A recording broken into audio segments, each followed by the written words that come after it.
makan dia suapin gitu ke anak yang bungsunya ya, yang saya tahu. Sikapnya begitu ya, berarti penyayang ya bahasanya ya. Ya sering sih kalau makan kan, kalau anak yang bungsunya itu seringnya sama bapaknya, dekatnya itu Bang. Hmm, hmm, hmm, hmm, hmm. Terus kan rentan kejadian, abang kan tahu ya kan, Ya sebelum betul. kejadian, pasca, setelah kejadian atau pasca kejadian, sebelum kejadian, Iya. abang bisa melihat nggak ada perubahan apa dibandingkan dengan sebelum jauh itu atas karakternya Ririn? Coba, coba Ya, abang lihat nggak itu kalau perubahannya? menurut saya pribadi, waktu pas hari Kamis itu, waktu dia mau izin ke orang tuanya itu, dia gelisah, bolak-balik ke rumahnya, ngobrol pun nggak tenang dia tuh. Ya waktu kita datang, dari mana bos? Dari rumah Budi. Nah kemarin habis ke rumah Budi, sekarang ke rumah Budi lagi. Ya dia ada bisnis. Cuma dia karakternya nggak seperti biasanya gitu. Karena apakah dia jam 10-nya mau izin pamit ke orang tuanya, ya kita tidak tahu. Nggak, maksud saya itu karakter itu hubungannya gelisah atau tidak gitu kan? Gelisah, Karena waktu hari Kamis itu kan gelisah. Dia itu gelisah, nongkrong juga nggak seperti sebelum-sebelumnya biasanya. tidak pernah gelisah begitu, Riri. Sebelum-sebelumnya tidak, nongkrong santai. Ya kalaupun kemana-mana juga selalu ngomong sih sama saya tuh Bang. Bang Ivan, kenapa saya hanya butuh 3 poin dulu itu untuk menanyakan? Pertanyaan saya itu penting untuk saya mengukur bagaimana karakter orang ini. Gitu loh, karena abang itu adalah teman yang tahu tentang Ririn gitu. Poin 3 itu Iya, penting, baru saya akan dalami. Tapi abang kan tidak tahu 2 poin itu tadi ya. Hanya iya, terakhir aja ya, poin soal iya. terakhir itu. Kayak lagi bang, ini bang, soal banyak masyarakat meragukan kebohongan atau yang disebut dengan Ririn ini karakternya adalah manipulatif. Bang, selama bergaul dengan Ririn, Ririn itu selalu berkata apa adanya, jujur ataukah sering berbohong? Menurut abang? Waktu yang di sidang itu kan kebanyakan itu kan semua itu Prio. Ririn tidak tahu pembuatan KTP Prio.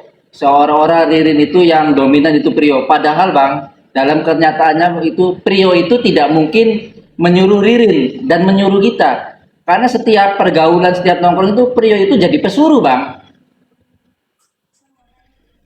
Enggak, ini kaitannya dengan keseharian aja bang. Saya Iya, tidak mau masuk dalam persidangan lah bang. Ini kan di luar iya, persidangan kan bang. iya betul. Pertanyaan saya itu punya barometer untuk saya nanti menyimpulkan. Iya, Saat ini kan banyak teman-teman atau publik itu meragukan terhadap Ririn ini ya, orangnya manipulatif katanya kan.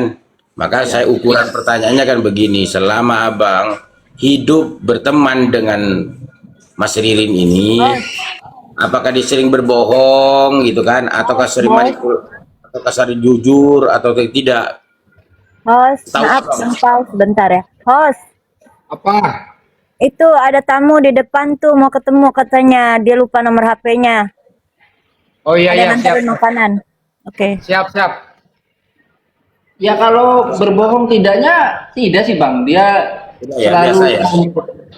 ya dia mau ke Tangerang juga cerita dengan kita, mau ke Tangerang, mau ngurus peternakan kakeknya apa. Ya kita percaya-percaya saja sih Bang.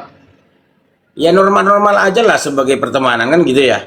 Iya betul. Ya kita percaya saja sebagai pertemanan. Oh ya saya mau ke Tangerang katanya. Waktu hari Kamis juga Jumat pagi izin. Mau apa bos? Mau mengurus ayam katanya di peternakannya. Banyak kah bos? Ya kurang lebih ada 5.000 gitu. Peternakannya. Dia bilang gitu. Ya kita percaya-percaya aja sebagai pertemanan gitu. Ya normal lah ya, normal ya Iya bahasanya. betul. Betul bang. Karena gini Bang Ivan, saya itu mungkin kehidupannya sama dengan Bang Ivan sama Ririn sama Priyo itu sama. Saya ini. Kenapa begitu? Karena saya sering bergaul dengan teman-teman. Iya bang. Maka saya tahu persis gaya, karakter. Beda dengan orang yang ya anak gedongan barangkali ya Bang ya.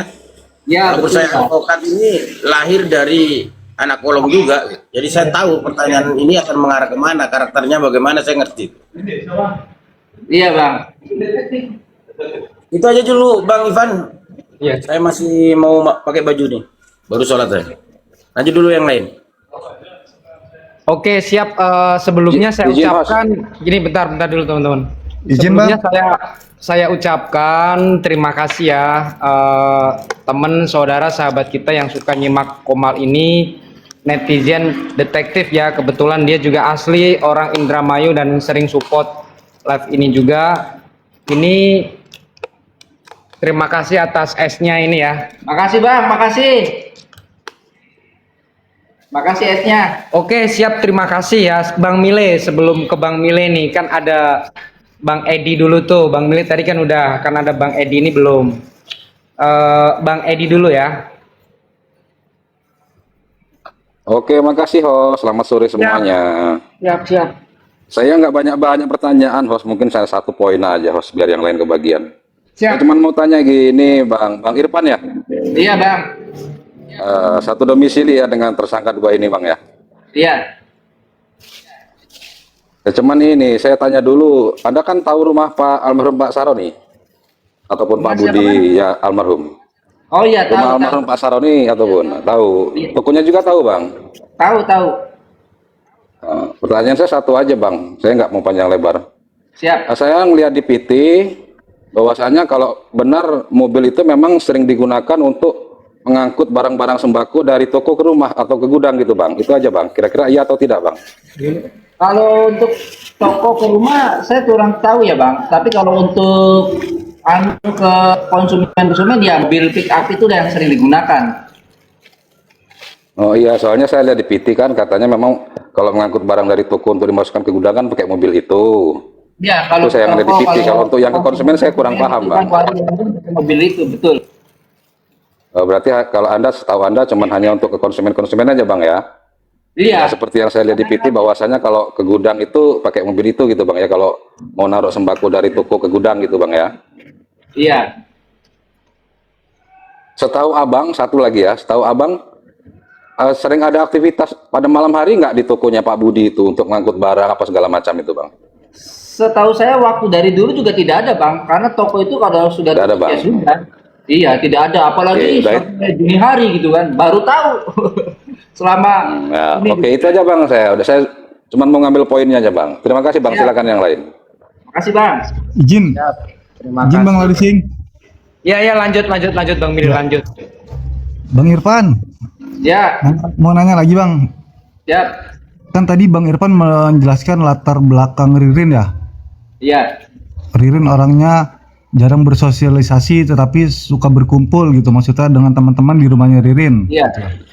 Dan tadi ditanyakan oleh Bang Pau, menurut Bang Irfan, kalau Ririn marah itu gimana? Selama ini kan Bang Irfan tidak tahu Ririn marah itu seperti Iya, apa karena tidak pernah marah sama Bang Irfan tidak gitu, pernah Bang. marah.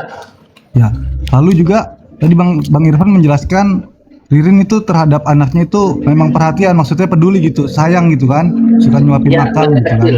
Iya. Ya. Pertanyaan saya Bang, dari penjelasan Bang Irfan terkait latar belakang Ririn, Bang Irfan yakin nggak kalau Ririn itu pelakunya Bang? Waduh, nggak bisa jawab itu Bang. Menurut tidak, ini kan di luar persidangan ya. Iya. Di luar persidangan. Kalau menurut Abang selama berteman sama Ririn ini menyangka nggak kira-kira kalau Ririn dan Prio ini pelakunya? Oke deh, jangan bilang yakin deh Bang, percaya atau tidak Bang? Menurut Bang Irfan? Ya, bingung juga Bang jawabnya. Dibilang kita mau percaya, ya gimana, mau tidak percaya gimana gitu Bang. Biar pengadilan saja lah Bang kalau kayak begitu Bang.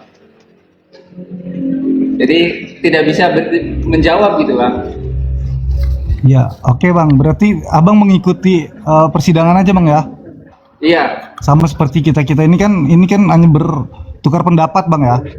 Kita juga kan tidak bisa menilai oh Ririn ini pelaku. Kita tunggu persidangan sama, berarti oke lah, normatif lah jawaban Bang Irfan. Oke. Iya betul Bang. Oke, terima kasih Bang Irfan. Siap Bang. Oke Bang Ladusing, saya gantian sama yang di bawah. Mohon maaf Bang Irfan, teman-teman kalau ada yang kurang berkenan dengan pertanyaan saya. Ada lagi nggak? Ya, sehat Terima selalu kasih Bang Irfan. Bang. Pak Dudu. Ya, makasih Mbak Kerupuk Kulit. Ya. Ya, terima kasih. Ya, makasih ya Bang Mile ya. Terima kasih Raka. Apa lagi? Lanjut kemana nih? Oke, Bang Erin mau lanjut lagi nih sebelum ke Pak Iya, Dudung. Apakah masih mau dipertanyakan lagi? Iya, ada sedikit. Awe. Bang Awe, Evan itu berapa lama ikut di warung Pak Budi? Ya lumayan lama sih Pak. Yang kita tahu mah lebih dari 1 tahun atau 2 tahun lah, Bang. Sepengetahuan abang, kapan dia keluar dari situ? Wah, lupa lagi ya Bang. Udah lumayan lama. 2 bulan, 3 bulan? Wah, lebih dari 2 tahun. Lebih dari 2 tahun. Keluarnya bang, keluar. Iya, keluarnya kan tahun berapa sih? 2023 tak kalau nggak salah sih. Oh, jadi sebelum dia keluar itu berapa tahun ikut Pak Budi? Ya ada 2 tahunan Bang. Oh, 2 tahun bekerja dan 2 tahun sudah keluar gitu ya? Iya. Oke, aku tertarik tadi bang. Kamis malam itu orang abang kumpul di rumah Ririn. Iya bertiga, cuma saya bertiga saja. Saya, Ririn dengan Trio. Tapi abang bilang tadi Ririn datang jam 9 pulang ke rumah. Iya, pulang ke rumah. Kita datang, tidak jauh berbeda. Ririn itu barusan datang. Gimana? Kalian sudah ngumpul dulu baru Ririn datang atau gimana? Enggak, Ririn ada datang. Dari mana bos? Ini om baru datang dari Budi. Dia cerita begitu. Bersama Prio. Iya, betul. Ya saya mau menyeragamkan aja bahwa apa yang dia sampaikan datang sama Budi itu ada yang melihat seperti abang bahwa dia datang jam 9 kembali ke rumah. Ya kan? Iya. Cuma aku agak anu bang, dia pergi datang sama Prio. Iya. Terus setelah berapa lama baru di rumah Ririn baru dia keluar lagi sama Prio? Sekitar jam 10-an Bang, karena dia izin ke kita, ke saya itu, Om saya jam 10-an mau izin pamit ke orang tua, katanya besok pagi mau ke Tangerang. Dan dia ada masuk ke rumah lagi? Ya kita keluar, kita ngecas HP saja di situ. Kita dipanggil sama tetangga untuk ngobrol gitu kan. Kita ngecas HP di rumah Ririn gitu. Ya udah nitip HP dulu gitu. Nah, Anak Ririn umur berapa aja bang? gimana? Anak Ririn umur berapa? Anak Ririn itu yang paling besar itu SD Bang. SD semua, kelas 5, kelas 3, kelas 1. Kelas 5, kelas 31. Ya, Nah ketika orang itu pergi, abang lihat kan? Iya, ngeliat. Dan memang sama sekali Ririn tidak ada bawa berupa tas atau apa dari rumah. Karena dia pakai motor sih, kita kan di tetangga. Cuma Prio datang. Ini HP-nya, saya mau berangkat dulu gitu kan. Jaraknya lumayan jauh sih, tapi tidak bawa tas.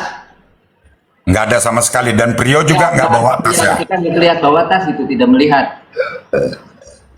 Ya pasti akan kelihatan dia kalau bawa anu kan, minimal Karena tas. ini juga buru-buru sih. Apa di pangku, Ngasih HP atau di itu. bawah jok ya kan? Iya, Tapi iya. kelihatannya tidak ada bang ya. Disitulah pertemuan terakhir. Dan besoknya selama kita bilang lah selama kejadian, orang abang nggak ngumpul lagi di rumah Ririn ya? Iya, kita WA di jam kita pulang tuh. Kita kan ngobrol sama tetangga itu sampai jam 3. Oke, pagi. Nah, terus WA kita ke Ririn itu. Hati-hati bos di jalan kalau sudah berangkat. Karena Ririn ngomong ke saya itu pagi mau berangkat tuh, subuh lah. Dan dia tidak jawab itu WA itu. Tidak jawab. Nah, pulang ke rumah jam 1 siang itu saya WA lagi. Bos, sampai mana? Gitu, udah sampai belum? Tetap tidak dijawab. Itu melalui nomor tri itu ya bang ya? Iya, nomor trik. Tapi memastikan bahwa sama sekali kelihatan mereka tidak bawa apa ya berupa tas atau apa ya? Ya, lupa sih kita tuh kayaknya sih. Karena cukup lama sih. Ya. Kapan tadi? Oh tadi abang nggak bisa bilang tanggalnya tadi. Kapan terakhir komunikasi sama Ririn ya? Iya. Untuk memastikan aja sih kalau memang sesuai dengan cerita Ririn, mereka lagi berada di mana sih ketika menghubungi abang terakhir kali. Tapi setelah kedatangan pihak polisi ke rumah Ririn, dia masih komunikasi sama abang ya? Masih, kita tahu almarhum Budi juga dari Ririn bang. Nah, komunikasi terakhir berupa apa bang? Ya masih seputar Evan aja. Evan pelakunya udah nggak ada lagi. Ya saya bantu jawab saja, tidak tahu. Pengetahuan abang bang, Ririn memang sering menggadaikan ke Evan? Tidak.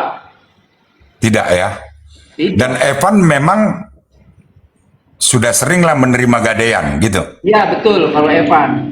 Oh, dia memang sering. Dan abang lihat, apakah selain yang terjadi ini, apa sebelum-sebelumnya Pak Budi pernah menggadaikan?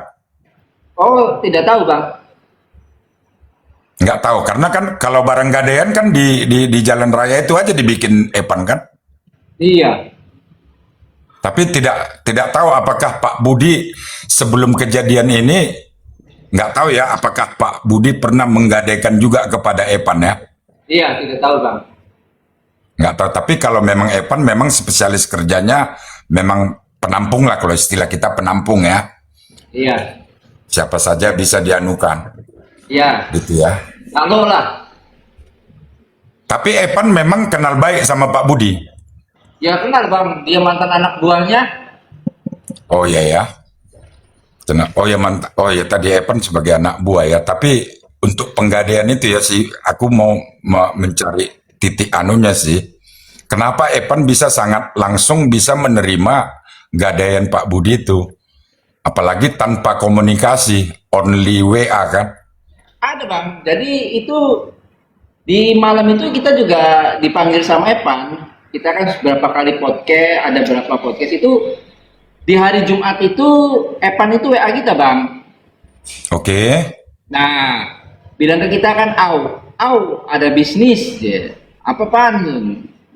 Budi mau gade mobil 2 Avanza sama pick up. Tapi diambilnya malam jam 1 atau jam 2. Akhirnya kita jawab, waduh pan jangan malam. Jumat jam berapa itu bang yang dia berita itu bang? Itu Jumat di Sabtu dini hari suruh ngambil mobilnya itu jam 1 jam 2. Yang Evan tahu ada bisnis itu jam Jumat jam berapa? Jumat sore. Nah, Oke, lanjut bang.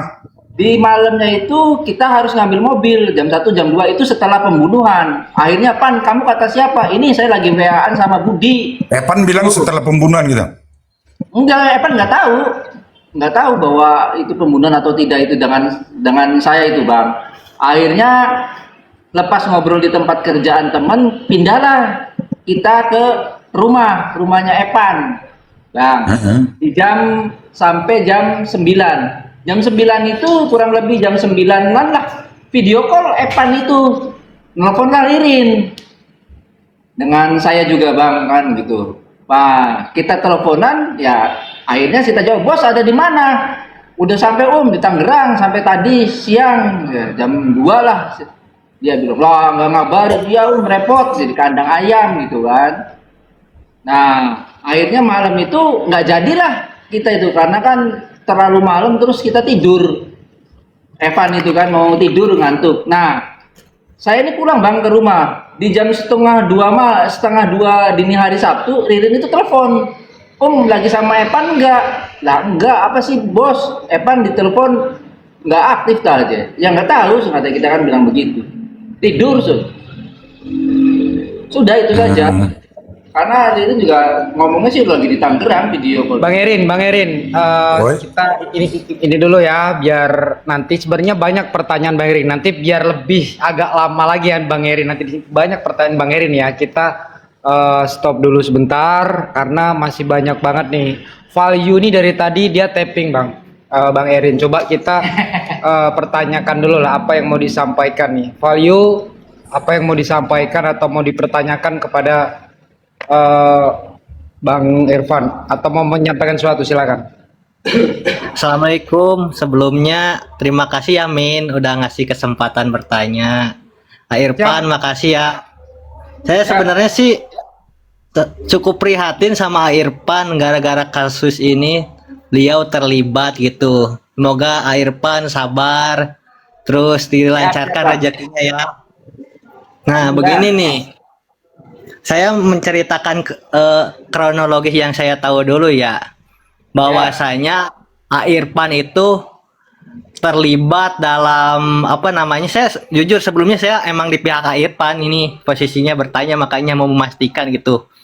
Bertanya, kalau Pak Tony RM itu dengan wacananya itu bilang Irfan itu kan sempat dapat duit dari kirimannya jajan buat ini Ririn itu buat main pinjem dulu di Golang-Galing sama Irfan. Dan jawabannya kan Irfan itu tidak betul kan ya, Irfan itu jatuhnya udah fitnah kan Irfan. Iya betul. Nah, ya, terus Pak Tony RM juga di sidangnya juga kan ngomong kalau Ahmad Yani itu sempet pice sama Irfan dan udah Iya. dibantah juga sama Irfan kan. Iya betul. Ya, pertanyaannya ini Irfan, sebelumnya Pak Tony RM pernah gak berkompromi sama Irfan? Irfan ngomong akuin saja pernah pice sama Ahmad Yani. Pernah gak ngomong gitu? Tidak pernah bang. Malahan gini bang. Waktu awal-awal kejadian saya itu sempat diskusi dengan pengacara terdakwa dan kepolisian. Ada polisi itu kan. Saya bilang ke pengacara Tony RM itu, Pak Tony, saya itu pernah disuruh Ririn untuk mencairkan sisa tabungan sekitar 17 juta kata Ririn. Cuma saya tidak mau karena KTP-nya namanya amannya ini semua kakak, KTP, buku tabungan, tapi mukanya Pak Dudu. Yang benar.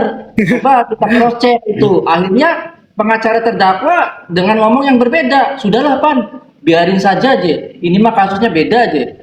Nggak usah ngomong-ngomong tentang Ahmad Yani nyari jujur itu. Bukan Pak, ini karena mukanya Pak Dudu nih. Kalau mau cari kebenaran, ayo kita lihat. Akhirnya dia tidak merespon tuh. Iya, Irfan saya benar-benar kesel juga sih, maaf ya teman-teman semuanya saya kesel sama pengacara Pak Tony itu, seolah-olah Irfan itu benar-benar melakukan main judi itu ya, yang dikirim ke banknya istrinya Irfan. Saya benar-benar kesel dengar itu, soalnya Irfan sama sekali tidak terlibat gitu. Ya. Iya, jadi saya lihat komentar ya Irfan, lihat komentar netizen itu, Irfan kelihatan mukanya bohong, kelihatan itu baca teks waktu di persidangan. Jadi gimana ya, netizen udah tergiring opininya sama Pak Tony, kasihan banget. Kita paling tegas kok, kita tegas menjawab. Apalagi Pak Dudu itu, netizen itu komen-komennya sangat sakit gitu, seolah-olah Pak Dudu sama Irfan itu benar-benar dengan tuduhan Ririn itu sama pengacaranya benar-benar melakukan itu gitu. Sampai-sampai difitnah ngakos bareng sama Ahmad Yani, lucu itu. Ya kalau begini Bang, kalau saya mau bohong nggak mungkin dong saya cerita ke pengacara terdakwa tentang saya sudah koordinasi dengan pengacara Tony RM itu bahwa saya pernah disuruh untuk mencairkan uang, tapi kan pengacara Tony RM tidak mau. Udahlah Pak, ini mah berbeda. Kalau saya juga saya bilang teleponan, video call saya teleponan. Iya siap. Video call ya Bang, untuk telepon pribadi aja nih saya berapa kali nggak pernah karena sibuk di Singapura lagi kan begitu. Iya, modusnya itu sama, itu pola itu sama terjadi sama adanya Ahmad Yani itu yang di wawancara di KDM, itu polanya sama. Saya curiganya ke sana gitu. Ya, bahwasanya terlibat. Kita juga kan ke pengacara terdakwa, dia lagi sedang memikirkan gitu Bang, karena kan di podcast KTM dia seolah-olah saya tahu teleponan. Nah di sini juga ada mantan pengacara terdakwa juga. Nah disitulah saya itu kaget Bang, ditelepon sama saudara tuh. Loh itu kamu katanya video call dengan namanya nih, kata siapa? Itu channel KDM, saya lihat lah. Ini kan sudah mengirim opini gitu Bang, bahwasanya itu udah namanya fitnah sih. Tidak benar gitu kan, apalagi saya main judi itu kan akunnya akun Ririn, itu juga semua Ririn. Kalau kita kan hanya nebak, hanya teman itu kan bawa uang, itu nggak tahu uang dari amannya Hani, nggak tahu apa, nggak cerita uang amannya Hani kok. Biasa kita kumpul-kumpul ngobrol aja,